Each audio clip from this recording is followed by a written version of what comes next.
एक बार द्वारिका में भगवान श्री कृष्ण अपनी पत्नी सत्यभामा के साथ राज सिंहासन पर विराजमान थे। उनके निकट ही गरुड़ और सुदर्शन चक्र भी उपस्थित थे। सत्यभामा ने भगवान श्री कृष्ण से एक प्रश्न किया, प्रभु आपने त्रेता युग में राम जी के रूप में अवतार लिया था और माता सीता आपकी पत्नी थी। क्या वे मुझसे अधिक सुंदर थी?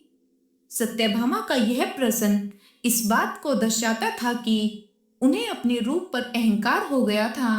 श्री कृष्ण ने मुस्कुराते हुए उनकी बात सुनी और मन ही मन सोचा कि उन्हें उनके अहंकार से मुक्त करना होगा। उसी समय गरुड़ ने भी अभिमान पूर्वक कहा, हे प्रभु, क्या इस संसार में मुझसे तेज उड़ने वाला कोई और है? इतना सुन के सुदर्शन चक्र भी अभिमान से बोले, प्रभु, मैंने अनेक युद्धों में आपकी विजय सुनिश्चित की है। क्या मुझसे अधिक शक्तिशाली कोई और है? भगवान श्री कृष्ण ने अनुभव किया कि इन तीनों को अपने गुणों का अहंकार हो गया है। उन्होंने इन सभी को एक दिव्य लीला के माध्यम से सत्य का ज्ञान कराने का निश्चय किया। भगवान श्री कृष्ण ने गरुड़ से कहा, हे गरुड़, तुम हनुमान के पास जाओ और उन्हें संदेश दो कि भगवान राम और माता सीता उनसे मिलने की प्रतीक्षा कर रहे हैं। भगवान की आज्ञा पाकर गरुड़ बड़े उत्साह से हनुमान को लाने के लिए उड़ चले। इसी बीच भगवान श्री कृष्ण ने सत्यभामा से कहा, देवी, आप माता सीता के रूप में तैयार हो जाइए। उन्होंने स्वयं श्री राम का रूप धारण कर लिया और सुदर्शन चक्र को आदेश दिया, तुम महल के द्वार पर पहरा दो और मेरी आज्ञा के बिना किसी को भी प्रवेश न करने देना। गरुड़ तेज गति से उड़ते हुए हनुमान जी के पास पहुंचे और बोले, हे वानर श्रेष्ठ, भगवान राम और माता सीता द्वारिका में आपका इंतजार कर रहे हैं। मेरे साथ चलिए, मैं आपको अपनी पीठ पर बैठाकर जल्दी से वहां ले जाऊंगा। हनुमान जी ने विनम्रता से उत्तर दिया, आप पहले चलिए, मैं स्वयं आ जाऊंगा।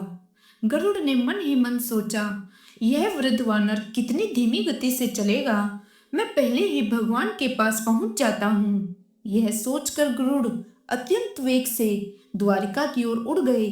जब गरुड़ द्वारिका पहुंचे तो उन्होंने देखा कि हनुमान जी उनसे पहले ही वहां उपस्थित थे और भगवान श्री राम के चरणों में बैठे थे।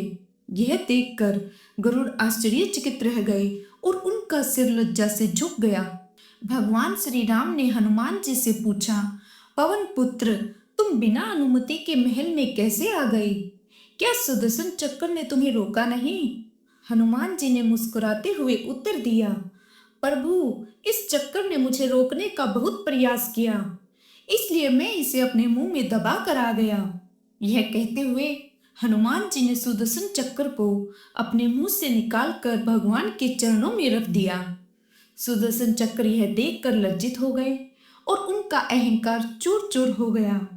इसके बाद हनुमान जी ने सत्यभामा की ओर देखा और बोले, हे प्रभु, आज माता सीता के स्थान पर किस साधारण स्त्री को इतना सम्मान दिया गया है कि वह आपके सिंहासन पर बैठी है। हनुमान के इन वचनों को सुनकर सत्यभामा का जो अहंकार था वह पल भर में समाप्त हो गया। यह कथा हमें सिखाती है कि चाहे हम कितने भी शक्तिशाली, तेज या सुंदर क्यों ना हो, हमारे अंदर कभी अहंकार नहीं आना चाहिए। आपको यह कहानी कैसी लगी कमेंट बॉक्स में जरूर बताएं। वीडियो को लाइक करें और चैनल को सब्सक्राइब करना न भूलें, जिससे आपको हमारी आने वाली वीडियो की नोटिफिकेशन मिलती रहे। तब तक के लिए जय श्री कृष्णा।